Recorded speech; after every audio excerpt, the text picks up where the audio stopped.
some of the places that you've been. And so it is wonderful.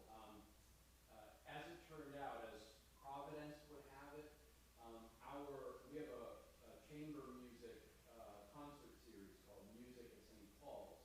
And this isn't a shameless plug. This is truly just an incredible coincidence. Sunday evening at 5 o'clock, we have our last concert of the season, and it's the Delray String Quartet. And their whole theme is poetry. And so, as it turns out, I think it's just providential. So I'm really thrilled to walk with you tonight in this night of poetry and prayer where Father Spencer will share with us poem as icon. And welcome, Spencer. This is great to have you here with us. And you tell me when you want to do the light. I'm going to be the designated tech person, so watch out for that. So. All right.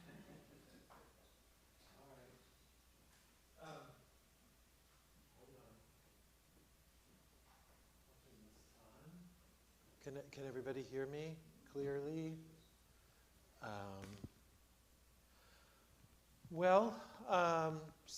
Right, I'm Father Spencer. My first name is Mark, and I don't use that name. And I'm currently in a church in Jackson Heights. We were talking about Jackson Heights. The New York Times called it the world's most diverse neighborhood.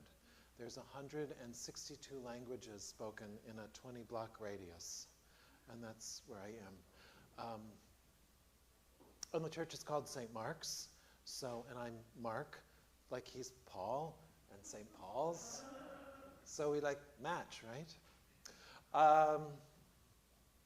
Does anybody have any questions while you're noshing or eating or anything? Who am I? Why am I doing this? Why are we doing this? What are we going to do? Liturgical dance? No. This will be really, we're going to listen to a poem, be silent for 20 minutes in meditation, and then you'll hear the poem again. That's it. So, it's pretty simple. And then if you have any questions after that about the series or me or anything, we can have a little conversation. How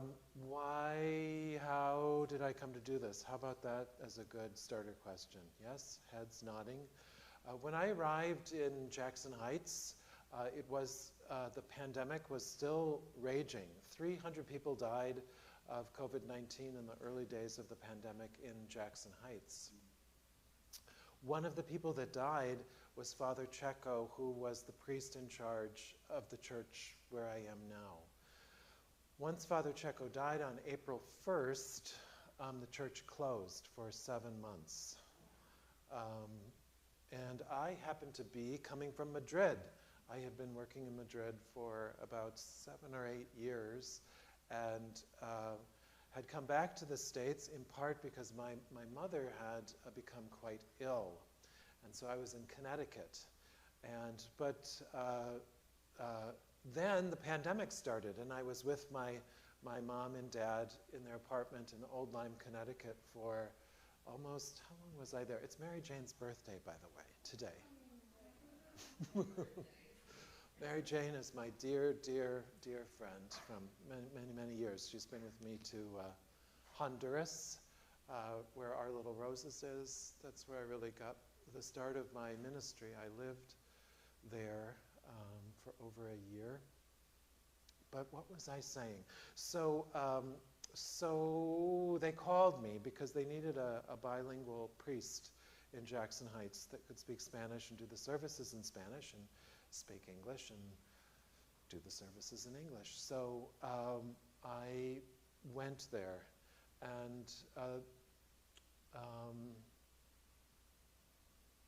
I've been there for 2 years, and one of the things that we started doing in that neighborhood in Jackson Heights was reading a poem like I'm going to read to you and having some silence and reading the poem again And then people in New York City would just go back to their apartments and work remotely for another week. So it was a way of kind of getting together, but not touching. And come on in, welcome. I'm just explaining myself. What's your name? Patricia, welcome. If you wanted to get anything to eat or water, it's out there. So we started this series there with poets in St. Mark's, and it quickly grew. We've had over 50 poets come in 2 years to do this thing where they come and read a poem and you're silent for 20 minutes and then they read the poem again and then everybody goes home. Then other parishes began to ask about it. So we brought it to, and Mary Jane was there for that too, to Jackson Hole, Wyoming at St. John's Church. And that was, how did you think it went over there? Oh, I thought it went over really well. It was during a poetry convention. I believe they picked up on it and they're still doing it. Right. What did you like about it? Not to pick on you because it's your birthday. It's her birthday. Patricia. Thank you. I think people found it a novelty. I think they enjoyed it more than they thought they would. And they kept coming back just to do another one because it was not something that was difficult to participate in. And it was, you knew that you were going to hear the poem again. I think that was important to hear the second time. Always heard something different or heard it in a different light the second time. And so it was not, it wasn't hard pressed to get anything out of it. Yeah. And the meditation gave you some space that you could commune with other people and not have to have pressure of actual talking. So Yeah. it was a community. It felt like a community after you've done it a few times. Another level of community. Thank you. So we did that in Jackson Hole, Wyoming, and then they asked to do it in Milford, Connecticut. That's the most recent place that I did it, and it was really a lot of fun with that group. A beautiful church there, St. Peter's, although the priest's name was not also Peter there. But it was lovely. And also, they've asked to have it in Vancouver, British Columbia at the cathedral there. So I'm hoping to go there in September and do it there. So it's something I'm happy to share. It's a beautiful thing that has come out of the pandemic. I think we can't have enough silence. We're wound up. I know we are in New York City, jacked up. Everybody's got their phone. Everybody's running. Juan de la Cruz was a famous Spanish poet, and he said God's first language was silence. So,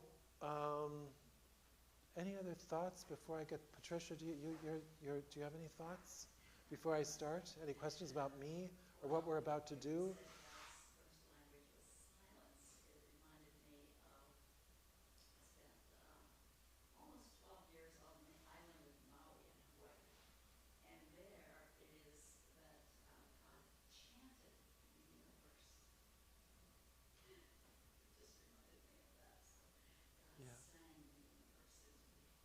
Yeah. And everybody familiar with meditation? I know if you're church folks, you're familiar with praying, but we don't often talk about meditation in the church. You're all expert practitioners. Good. No.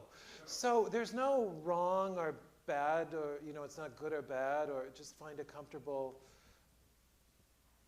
position in your pew.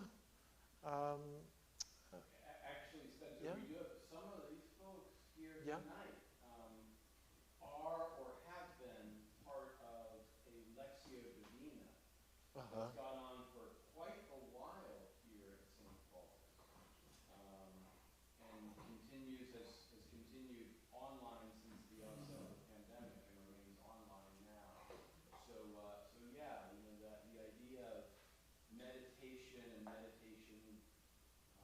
Who are those people? Words, is it? I was in it for a little bit, and we did read something in the beginning. Each one of us had a turn at it. We could pick something we wanted to read, a prayer or a scripture, and we meditated, we picked out words, and then we read it again. It was wonderful. I love that.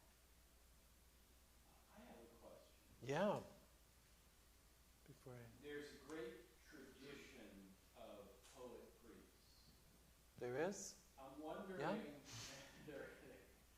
I'm wondering for you, Spencer, if you could share with us how your love of poetry and your love and call to ministry, how you've navigated that in your journey. Well, sometimes they come together and sometimes they are separate, practices, and something like this, they kind of come together. We made a documentary film in Honduras called Voices Beyond the Wall about the girls at Our Little Roses, and that's very much about poetry and faith, and again, they sort of came together there, and they are different though. I mean, poetry is very solitary, and the role of a parish priest is, as you well know, not always so solitary. And it came up again though. I don't know, it's just part of who I am, so sometimes it just pours out of me. I've had a couple of busy weeks before coming to Florida, and one of the things that I was needed to do was to, we did a baptism and a funeral for a young family. They had lost a baby in the pandemic. The baby was 9 months old. They had waited to do the funeral until they could, and they also had a young child that we were baptizing. So, so I recited a poem in the baptism. I guess it came up there. I don't know. Does that? That's helpful, yeah. Yeah? Yeah, because I do. I think there are liminal places in people's lives where words don't suffice or aren't needed, and yet poetry can kind of be a bit of a healing balm, maybe. And Well, very much so. I mean, people in crisis turn to, there's a lot of people that just aren't very religious anymore. But in those moments, especially something like the 23rd Psalm, I have recited over and over again in a situation of crisis, or when people are getting ready to pass, and people want the poems then. There's something about them. I can't quite explain it. You want to dim the lights and I'll read this, and then we'll be silent for 20 minutes. Just find a comfortable way to sit. And Father Paul will be the spiritual timekeeper. So at 20 minutes after the poem is over, he'll time us, and then there'll be a sound, and then I'll read the poem again. And then we can just have a little conversation after that. If it's something that, St. Paul's wants to carry on, I'm happy to franchise it. It's just fun. Also, one of the advantages is it brings a lot of, in New York City, it brought a lot of people that had never been in St. Mark's. The church had been there 100 years, and there were Muslims and people of all different kinds of faith or persuasions, or people that had been turned off by the church. But with poetry, they sort of felt like they could come in, and it brought them into the church, which was really lovely every time that happened. Okay. I'm going to read you one poem that is from a book of poetry that I am working on, that will go to FSG Random House in one more year. And what's your name again? Joe. Yeah, Joe picked up, that was very kind of you to bring that. The second book of poetry I wrote over 10 years ago. And so this is the one that's coming after that 10 years later. It's called Acts, after one of my favorite books in the Bible, Acts, where the Spirit starts to spread. And so many of these poems are about how does the Spirit spread in our modern world. This poem is called Don Quixote.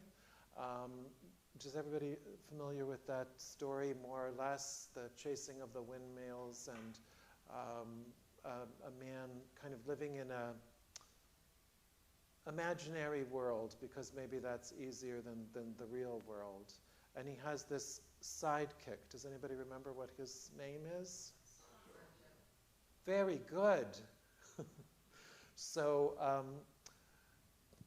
maybe that's sort of like the speaker of the poem. And this poem describes the speaker of this poem, like the person standing before you, is a priest that is working for the Spanish Episcopal Church in Madrid. And I think that's all you need to know. Yeah, I'll change my glasses and then I'll read it. And read it again. Don Quixote. And everybody can hear me, right? Yeah. Okay, good. Don Quixote. So there's a quote in this from the Spanish Bible, ¿Por qué estáis mirando al cielo? Which is from Hechos, would be the word in Spanish for the book of Acts. And that means, why are you looking at the sky? Chapter 1, verse 11. Don Quixote. Oh, I love him. Oh, I love him so. See how my bishop looms. His breath rises from a mouth and epiglottis coated with garlic and coffee. His paunch rests against me, warms me. He picks at the wax in his ears with a car key. 2 billy goats in a stall, we translate a letter about Saint Willibrord for the old Catholics, a saint who evangelized with questionable success and new discord. Our plastic priest collars tossed off resemble nail crescents clipped from the big toe. Why does my bishop trust me so? How can I understand being born into a dictatorship? Being elected a bishop young for a church about to fall apart?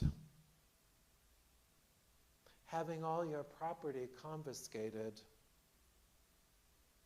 Knowing people who died for their faith? What do I know? During the Guerra Civil, 3 priests were shot, pow, pow, pow, from this church in Franco's firing squads. Their bodies never recovered. They once paced and stood where I now labor. Outside are dusty iron window bars, Madrid's largest gay gym. A muscular man exits. Leashed French bulldogs tug their owners who unfurl plastic bags to scoop up their shits. I tilt towards the emails once more. The bright screen warms me. I look like I am moving too close to a work of art. My cheek warms as the earth does with the sun. I smell of peeled oranges and a salchicho fart. I count all the coins in plastic bags, the treasuries for the 12-step groups. My fingertips reek of metal. Drunks, addicts, overeaters, sexaholics, debtors, cram the cathedral. You name it, we have a meeting. We packed the Salón de los Apóstoles with need. Our weekly church newsletter is called La Hoja. I've done La Hoja with errors again. Wrong texts, misspelled names, misidentified pictures. Then printed 100 copies and sent it out. My bishop lambasts me, fumes about the room. I can't believe you are so stupid. You walk around here all day with your head in the clouds. He mumbles something harsh, a Spanish saying about crabs stuck in a bucket. Then he soothes me, assures me this is the Spanish manner.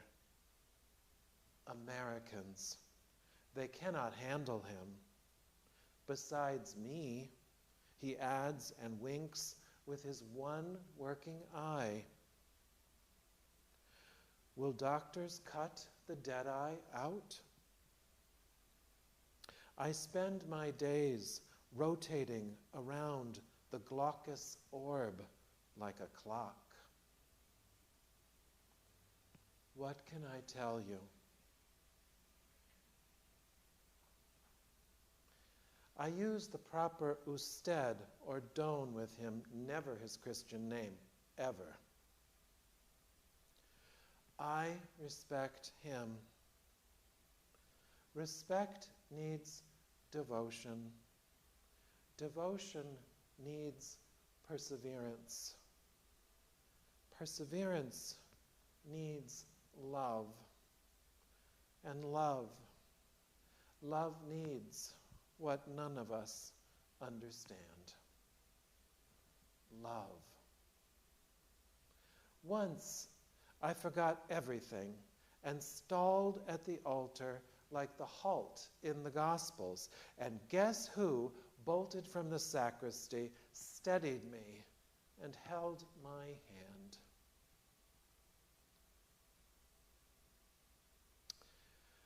I tell him, Lambeth Palace denied us the grant. My Spanish Protestant looks small then, but noble. It's true, in London, the Archbishop sneered at us. I knew it hadn't gone well, but I failed to translate the nuances into Spanish to my boss. Back we went to our single hard mattresses where we prayed.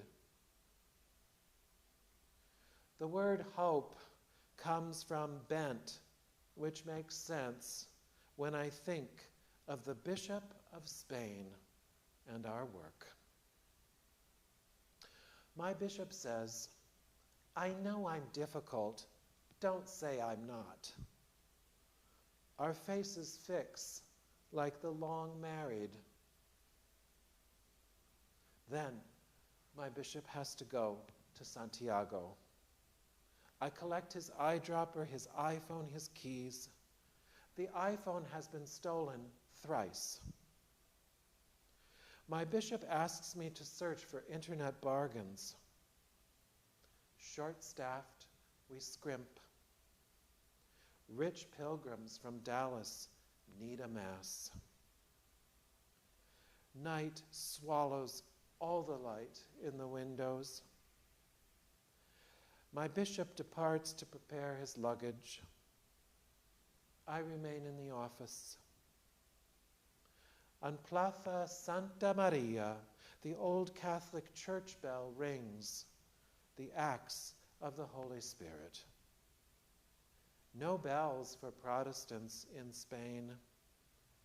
Dong, dong, Dong, dong, dong, dong, dong, dong, dong. 9 in the evening, the hour of promises and lies.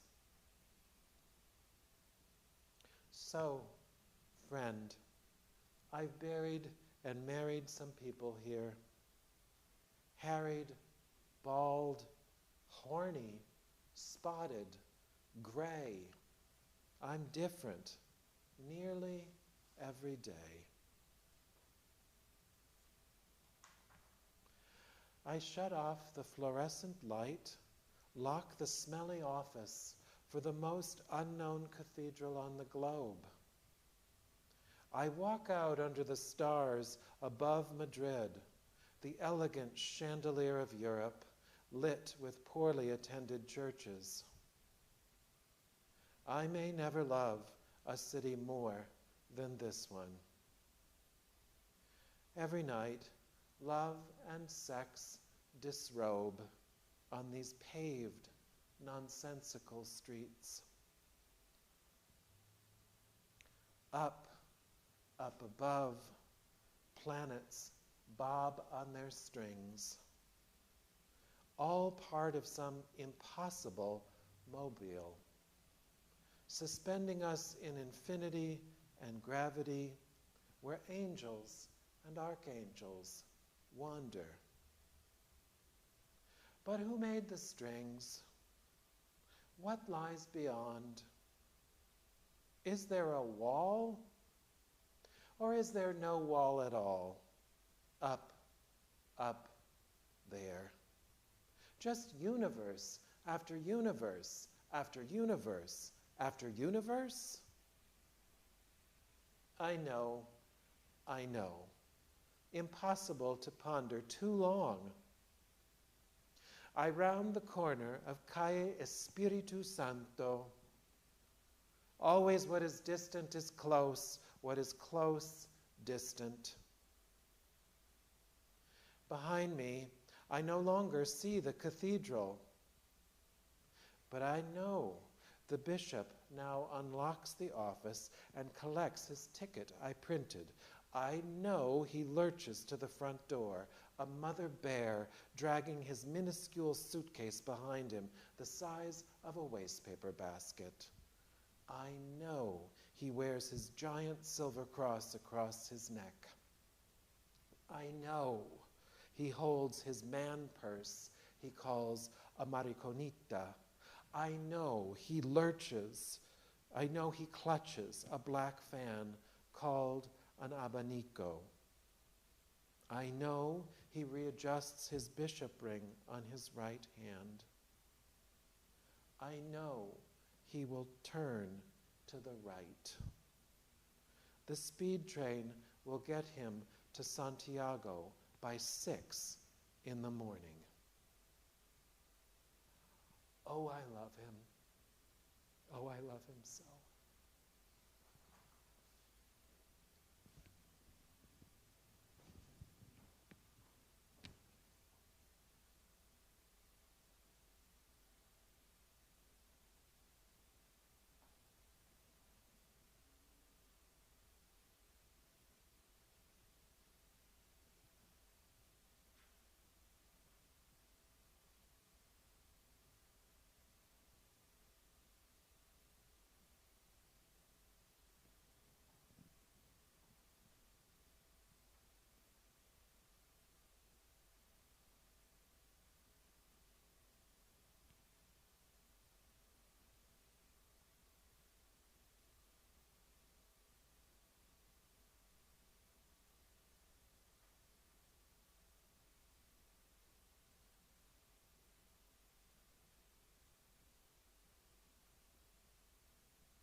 Don Quixote.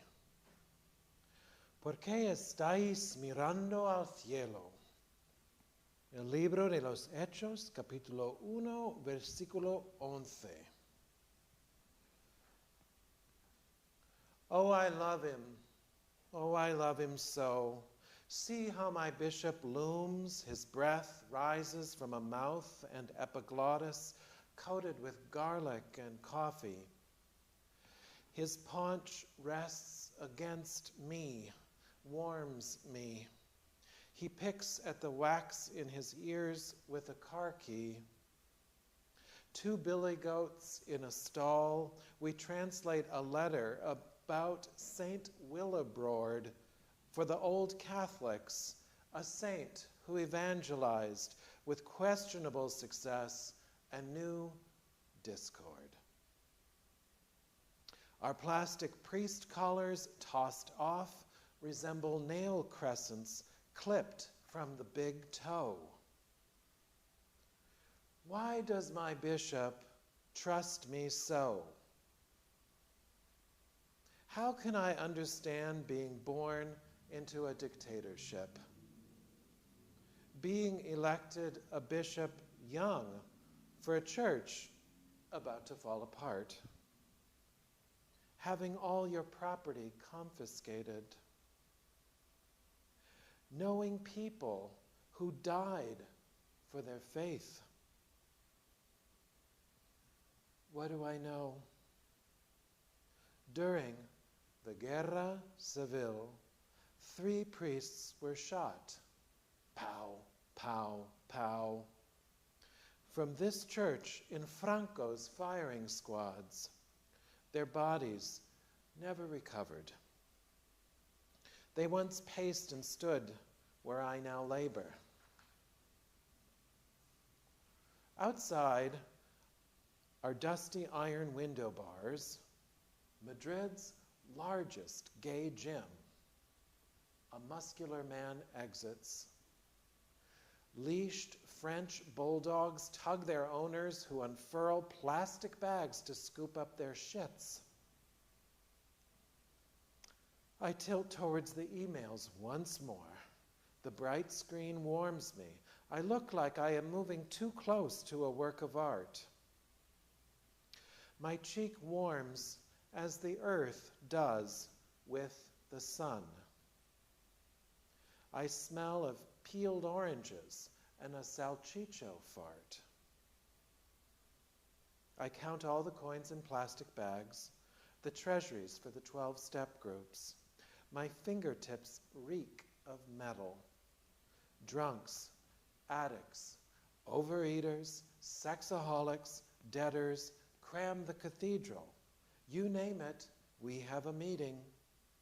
We packed the Salón de los Apóstoles with need. Our weekly church newsletter is called La Hoja. I've done La Hoja with errors again. Wrong texts, misspelled names, misidentified pictures. Then printed 100 copies and sent it out. My bishop lambasts me, fumes about the room. I can't believe you are so stupid. You walk around here all day with your head in the clouds. He mumbles something harsh, a Spanish saying about crabs stuck in a bucket. Then he soothes me, assures me, this is the Spanish manner. Americans, they cannot handle him. Besides me. He adds and winks with his one working eye. Will doctors cut the dead eye out? I spend my days rotating around the glaucous orb like a clock. What can I tell you?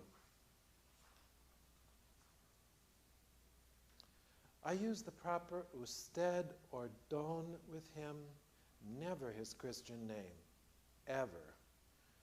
I respect him. Respect needs devotion. Devotion needs perseverance. perseverance needs love. And love needs what none of us understand.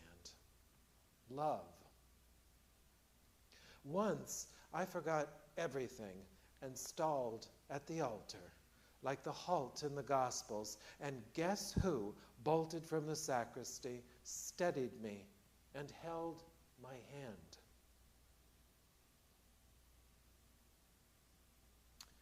I tell him Lambeth Palace denied us the grant.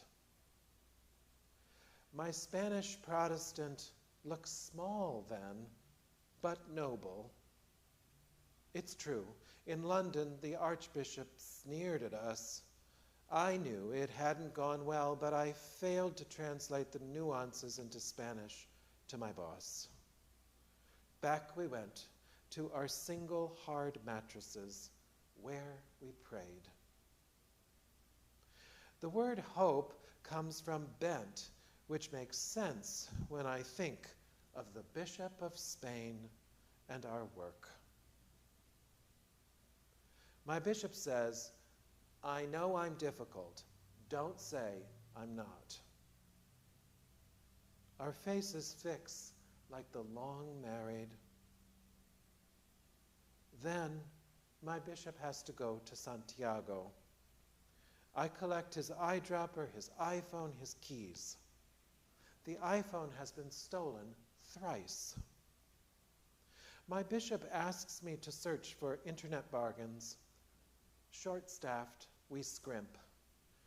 Rich pilgrims from Dallas need a mass. Night swallows all the light in the windows. My bishop departs to prepare his luggage. I remain in the office. On Plaza Santa Maria, the old Catholic church bell rings, the axe of the Holy Spirit. No bells for Protestants in Spain. Dong, dong, dong, dong, dong, dong, dong, dong, dong. 9 in the evening, the hour of promises and lies. So, friend, I've buried and married some people here. Harried, bald, horny, spotted, gray. I'm different nearly every day. I shut off the fluorescent light, lock the smelly office for the most unknown cathedral on the globe. I walk out under the stars above Madrid, the elegant chandelier of Europe, lit with poorly attended churches. I may never love a city more than this one. Every night, love and sex disrobe on these paved, nonsensical streets. Up above, planets bob on their strings, all part of some impossible mobile, suspending us in infinity and gravity, where angels and archangels wander. But who made the strings? What lies beyond? Is there a wall? Or no wall at all? Up there. Just universe after universe after universe after universe? I know. Impossible to ponder too long.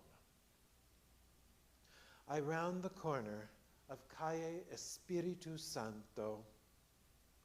Always what is distant is close. What is close, distant. Behind me, I no longer see the cathedral,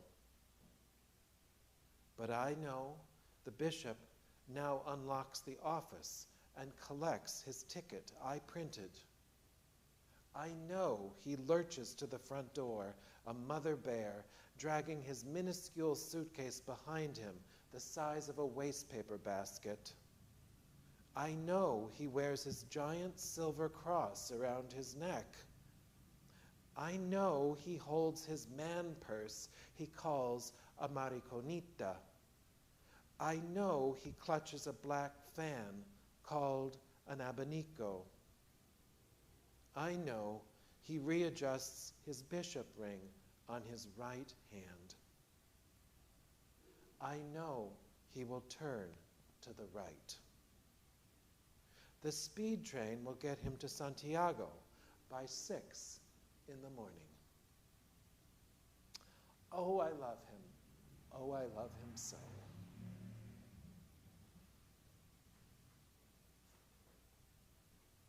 The end.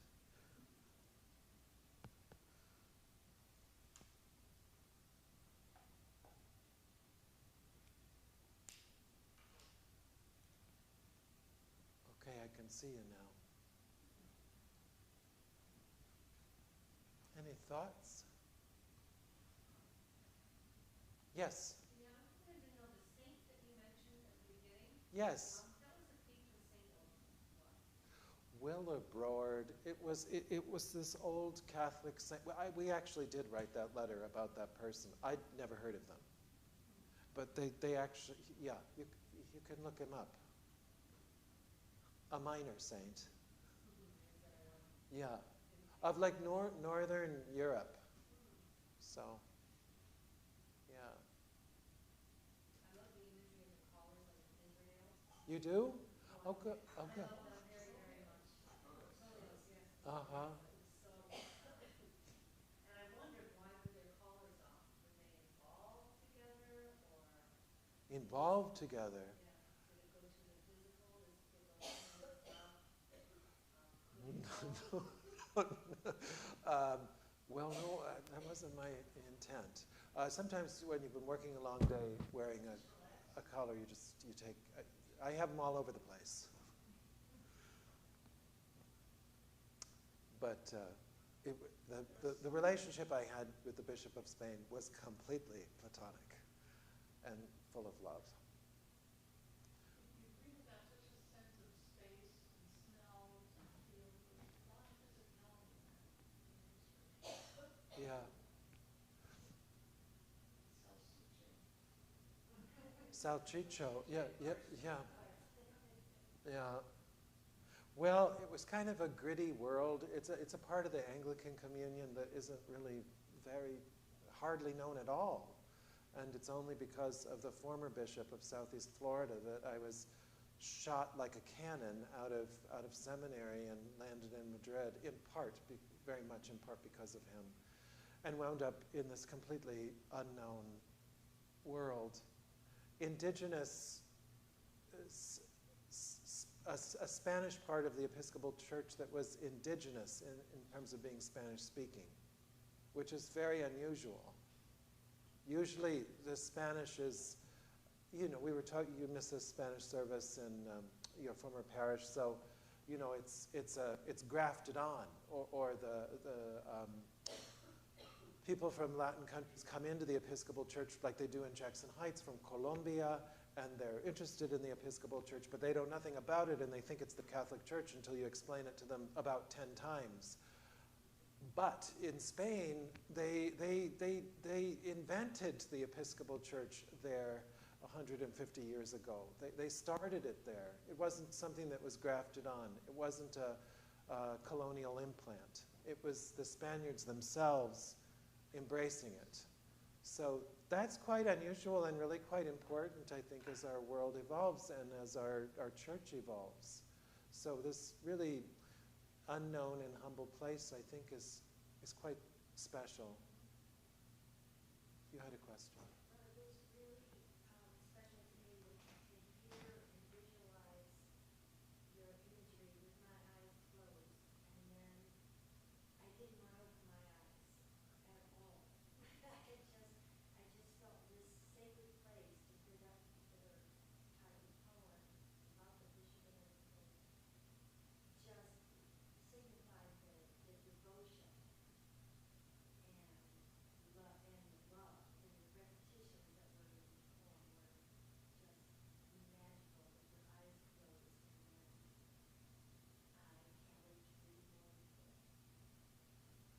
You're very kind. Normally, when we do these things, it's other poets, but in the name of kind of taking it around the country and showing churches how you can do this, it's me reading my poems, and it's a privilege for me. It's a unique and important privilege for me because, especially with a book, I've only written 3. This will be the 3rd book of poetry, but it helps to hear them read out loud and hear what people say, or do you not like it, or is there something wrong with it? You can say anything now, because once it goes into a book, like in a library, I never look at it again. Yeah. Sharon, I'm not sure. Did you close your eyes both? I closed my eyes the first time, and very powerful. The imagery was very similar to what you said, Kristen. I could almost smell things. I could certainly see things, hear things. The reread, I had my eyes open and watching your facial expressions. So I think the first read was more of a focus on your voice. Second read, your facial expression. It was a very interesting experience. I have to say I enjoyed it with my eyes closed. Maybe it was because I was hearing it for the first time, but the smells, the sounds, the feel was just very powerful. Very powerful. I have to say that I thought. Brian, my old friend. I have to say that I thought your first image of the bishop, with his trigger added his coffee and garlic bread. I thought you were Dr. Leah. No, I'll keep that to us. no, I'm not being cruel. I'm just saying. Well, they had similarities. Some. Leo was the former, does everybody know who he's talking about? So Leo Friday was the bishop of Southeast Florida at the time that I came forward to become a priesty. And his life and mine became intricately involved. I went to work at Our Little Roses, which Diana Friday founded. I'll see them in about 2 weeks. We're doing a big event for a pilgrim center in Santiago in Spain, and there'll be a library in there named after the girls at Our Little Roses. So I'm raising the money for that on the Lower East Side, and they're coming for that. So Leo was, I mean, he totally changed my life. Did you ever get the book published with poetry of his girls? We did. And Mary Jane, whose birthday it is today, did all the photographs for that. And they're beautiful photographs. The book is called Counting Time Like People Count Stars. We printed 2,000. All proceeds went back to the home. I think they sold out all 2,000 copies. But if you go on the internet, you know, now they have like used copies, and you can get it. It's very pretty, beautiful book. It's bilingual.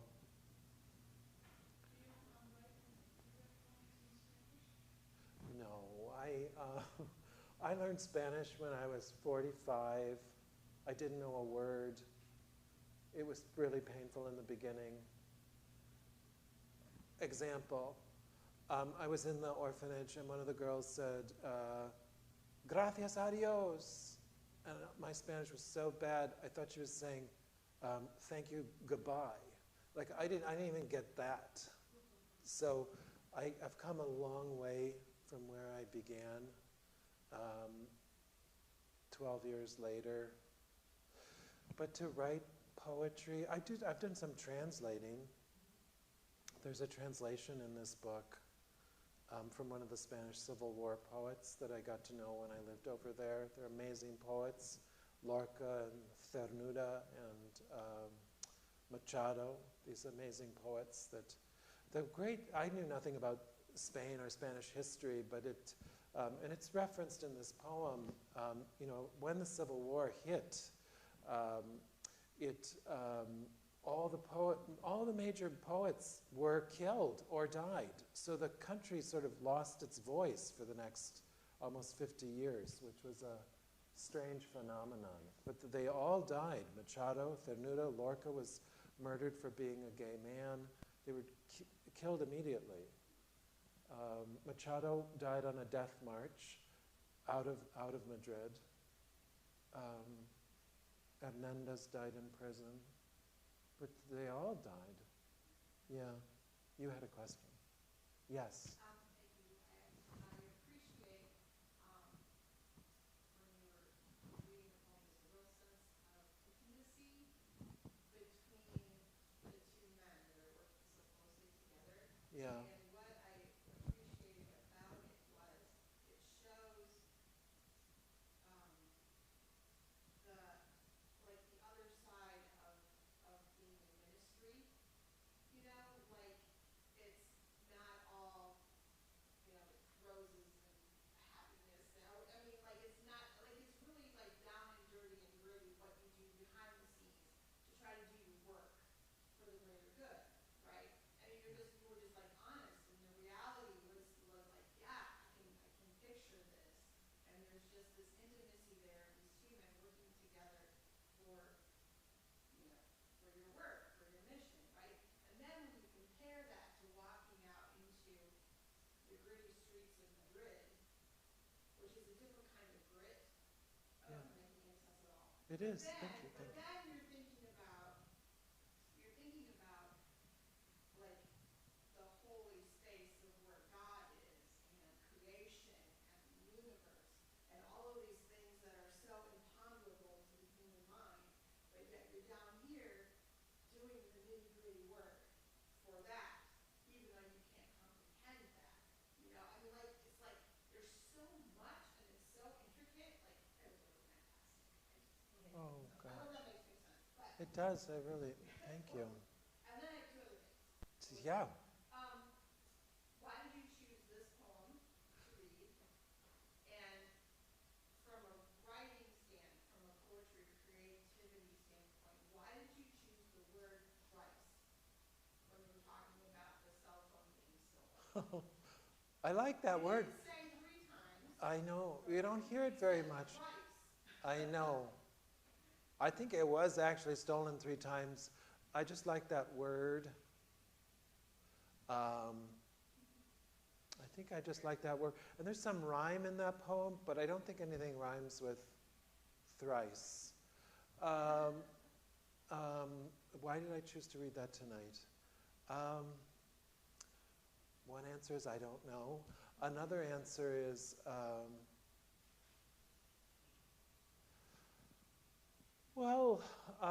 I began my whole ministry life here in Florida. It started here. I was working at Brooks Brothers for 12 years when the first book of poetry won, and my life completely changed in Palm Beach Gardens and the mall there. And it all kind of began here. I'm very grateful to Florida and to the people in the diocese and Father Paul. And at the time that I came in, there were just so many great individuals. I'm sure there are many, many more that I don't know now. They were so supportive, and it was kind of a risk. I mean, I hadn't come out of a churchy family. There was so much I didn't know. I didn't know if this was going to work, and it did.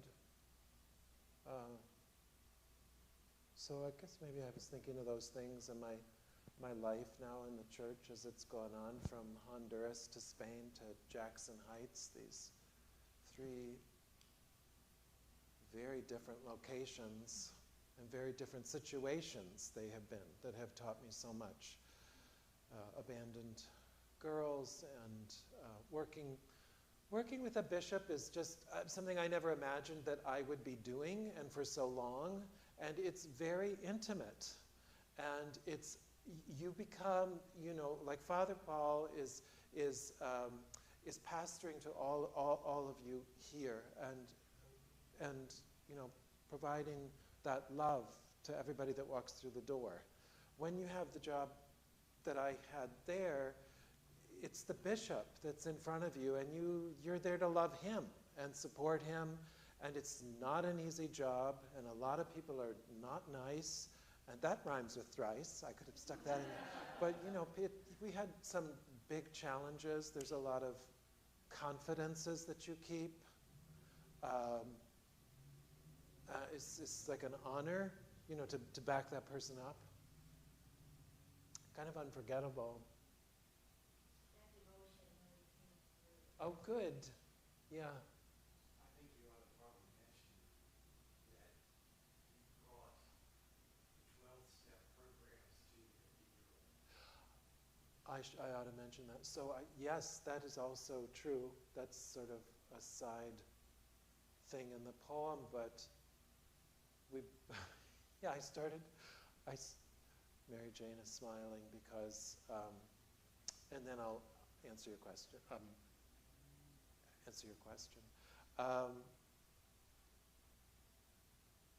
Okay, this is, you know, people all know about 12-step recovery, right?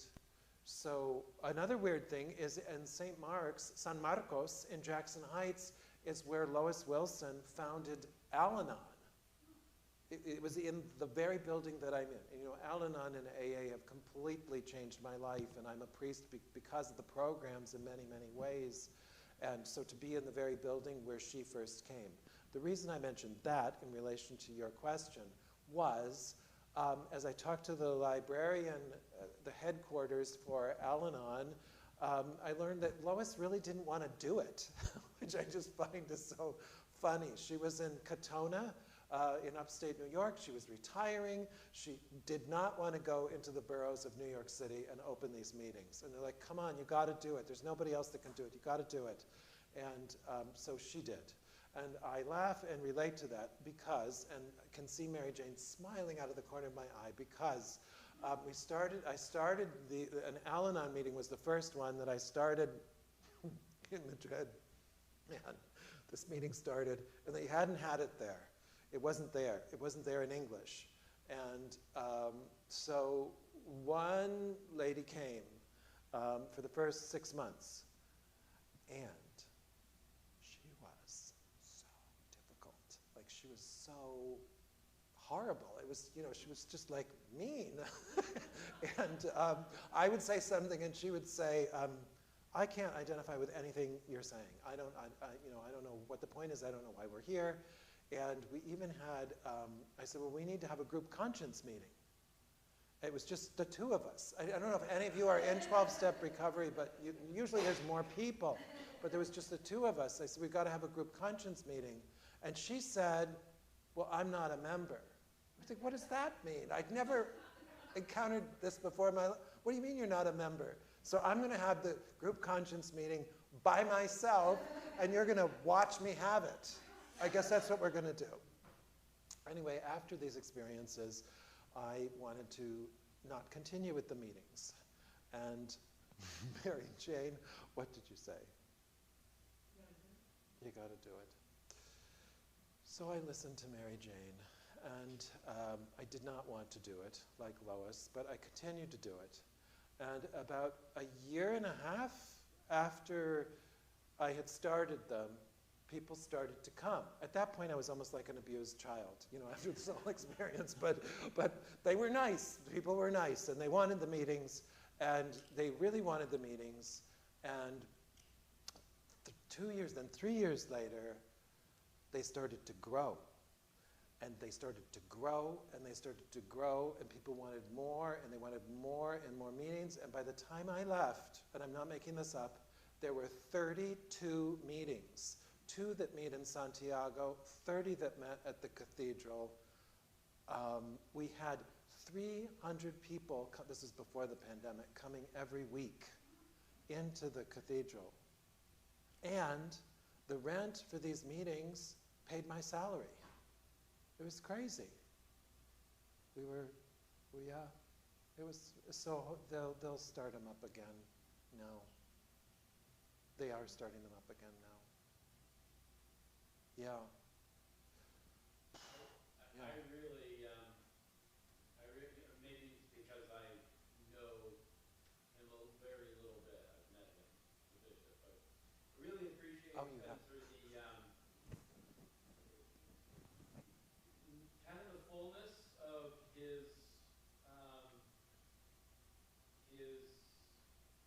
peccadillos, his ability to let his frustrations get the better of him, and yet also his better angels. And that was a powerful contrast for me, the lambasting you and letting his frustration boil over with the ojos, and yet Yeah. when you got stuck at the service, who was the first to come out and sort of be there for you and It was so true. support you through that. So it just a beautiful sort of, we all have our lesser angels and our better angels, and Well, you really brought him to life there. thank you. Yes. And you know what the big takeaway, I think, I don't know for you, but for me with this work, and now I'm a parish priest, and, it's just, it's loving the congregation and everybody and their moods and their temperaments and their, I think my biggest takeaway from Jesus is it's not personal, never take it, nothing is personal. So even if somebody's lambasting you or whatever, it's really not personal. I'm not perfect at that. Jesus was, how he got through all those nasty people spitting on him and doing all that stuff, I don't know. But he's my role model. And I know the more I do that in this job, or for example with the bishop, it wasn't personal, then the love comes, the compassion comes. Sometimes in the moment it's not so easy, but his criticism of you, your head is always in the clouds, kind of said to me, I think he wished he had maybe the time I know. or the inclination to meditate more, to think more, to imagine more. I know. That self-time. I It's think- almost like, the bishop's job, I'm sure, is just it's so public, it's so, you know what I mean? That, yeah. like, I'm almost hearing sort of between the lines, almost like jealousy. Yeah.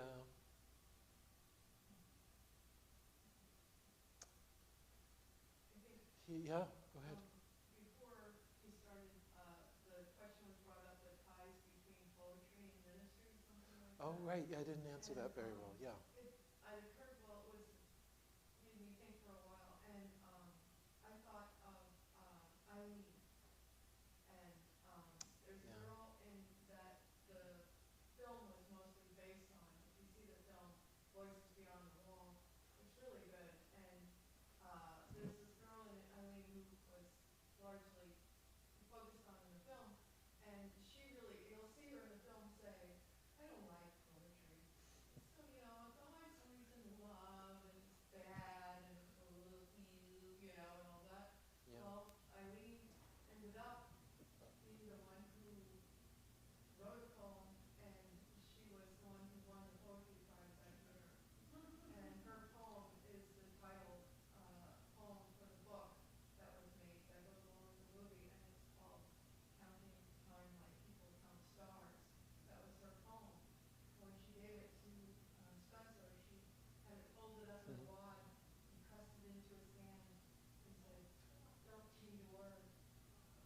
And now she said, I know one of the last things that I heard about her was that she was going off to college and she wanted to become a poet and president of Honduras. So that they're going from not liking poetry and actually possibly throwing rocks at his head behind his back one day. Yeah, she threw a rock at my head. She's a big girl. They're a rough bunch. Almost as rough as Queens, but but full of love, full of love. Yeah. I think it's important to talk about the orphanage. People that don't know Yeah. that when the Friday started, there were no orphanages for girls. There were not.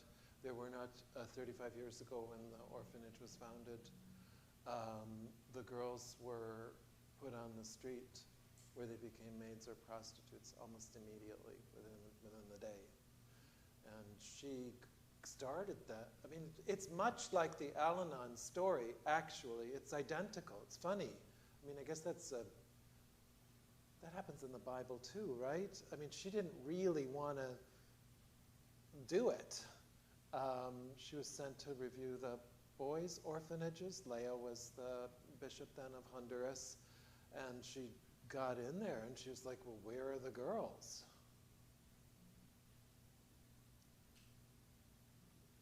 Anyway, she's done amazing, amazing work. So many of the girls that you taught went on and accomplished incredible things.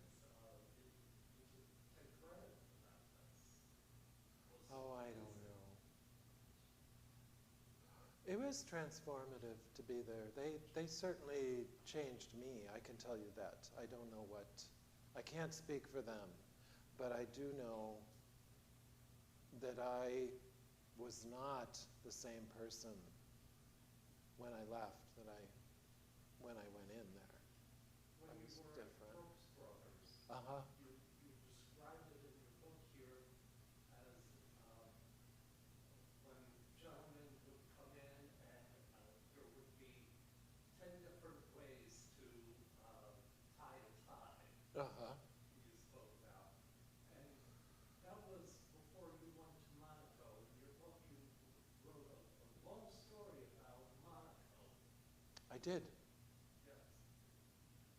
That was after Brooks Brothers, I assume. It was in there somewhere. I was in Palm Beach and I was flying around that world, that crazy world, and somebody invited me to go to Monaco and I said, yeah, I'll go. So I saw that. Great story. Yeah. Yeah, yeah. That's describing a very particular world.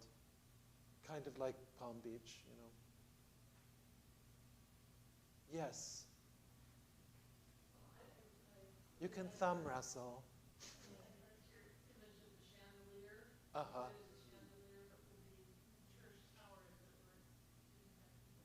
Yeah.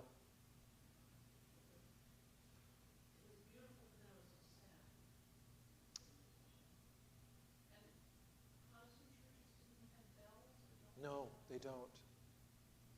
Franco removed them all. Yeah. Yeah.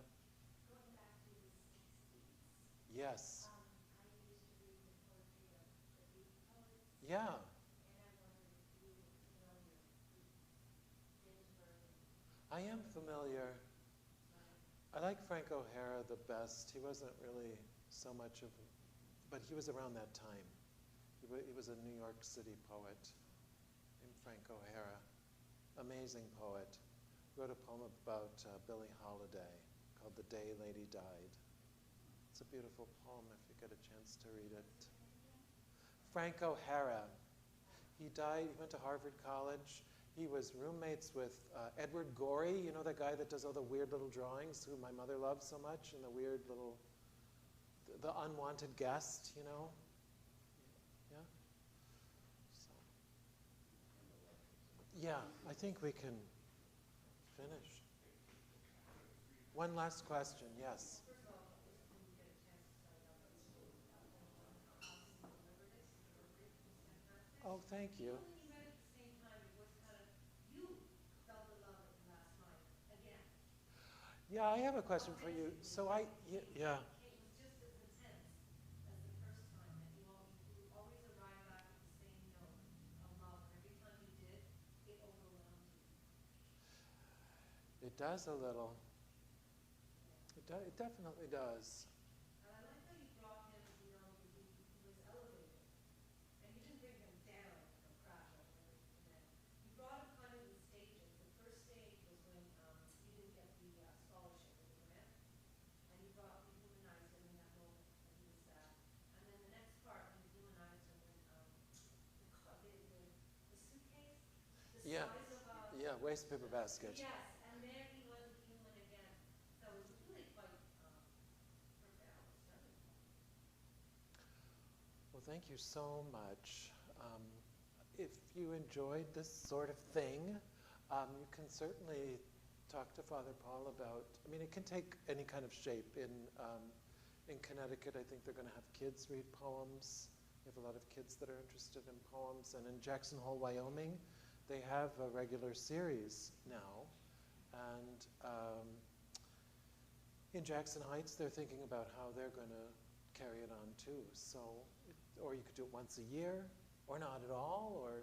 But I think meditation is important. I do, because we talk a lot about praying when we get in here on Sunday, and praying is talking, and meditation is different. It's listening, and we need it. We need it, I think. We're going to say something to close. You want to come up here? Not to close, Yeah. but just, you talked about kids liking poetry, and 3 or 4 years ago, the Delray Beach Historical Society, their executive director is a member of our church, and she did a program on letter writing. It was like a summer camp on letter writing. Yeah. Kids loved it. Yeah. Kids loved it. Learning to write a letter, in many ways perhaps a lost skill. So that interests me. We have an after-school program that continues over the summer, also, and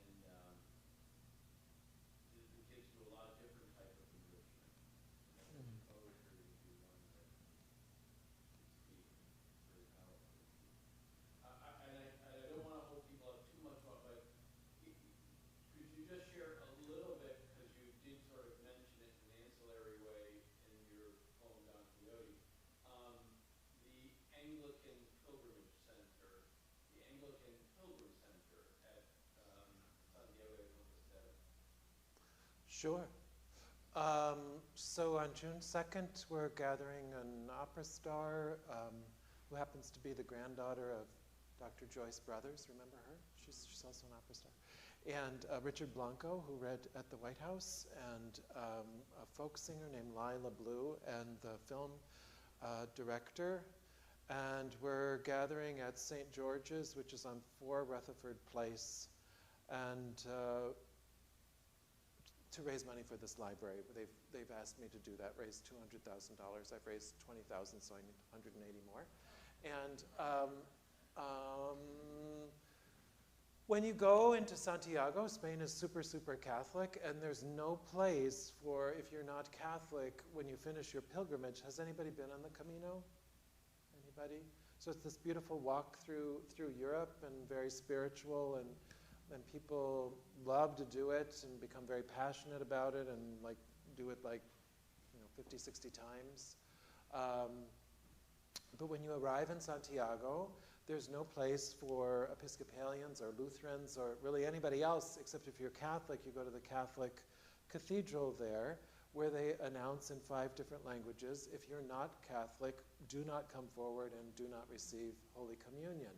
So we want to make a center where everybody is welcome, and where ordained women can celebrate at the altar, because they can't do that either in Santiago. So that's the idea, and Leo and Diana are going to come help on the 2nd of June. And yeah, any questions about that?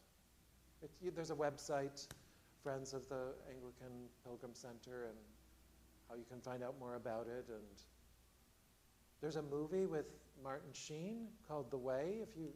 It's a beautiful. If you're searching spiritually and you want to do something after this pandemic, I highly recommend it. You can go a short way. You can go for 2 months. Yeah, Did you go it? I put them in touch with, and I know they've communicated with you, Spencer. We have seasonal members of our church. He's a retired priest, and he and his wife are there. Oh, right. Now, they started May the 4th. We're doing a 10-day pilgrimage, the 100 kilometers. So they're doing 10 kilometers a day over a 10-day It's a lot of fun. Churches get groups together and go as, it's like a mission thing. People do that. They did that in Rhode Island. We had a friend who was Episcopalian a few years ago, and it sounded wonderful, but he never told us anything about once he got to the end. Oh. There was no place for him to go, especially to a church. No place yet. No place yet. Yeah. We got to buy it. We've raised $1 million. We need 2 million more. So, any other questions? Anything? No, but I have freebies over there. And I do have a chapbook with some of my poetry, and you can make a donation for that. That goes to supporting a chapbook for Latinx poets to be published. It's the time of my life to be on boards, so that's like another one that I do. So if you want to make a donation to that, I'll shamelessly take the money to support my Latino brothers and sisters in getting their poems published. So that has a poem that's called Letters to Spain, Your Love of the Letter. The whole focus of this book that's going to be published in the next year is the letter and the disappearance of the letter and how we used to write letters and how hechos or acts, the book in the Bible it's a letter, and that's where they started. And Jermaine, we miss them, don't we? Letters. And the tone of them, and the civility of them. And I don't like email. I know it's here to stay, but there's so much aggression and miscuing and ugh. I don't know, maybe just in New York City. Maybe it doesn't happen in Florida, but in New York City it's... What I like most about email, I don't know about it, Rick, we have a tendency not to have a salutation. There's never hellos when it's good. I know. It's boom, I know. right to the business. I know. And very often not even a farewell, Or threads. Those are going to kill me. Threat? I know. Thank you. Thank you. Well, in my job, I'm getting, in Jackson Heights, just tons and tons of them. And sort of public shaming, where somebody will do a group email and they'll be talking about you. And you'll be like, like all these people watching your... Anyway. Thank you for your time. God bless you.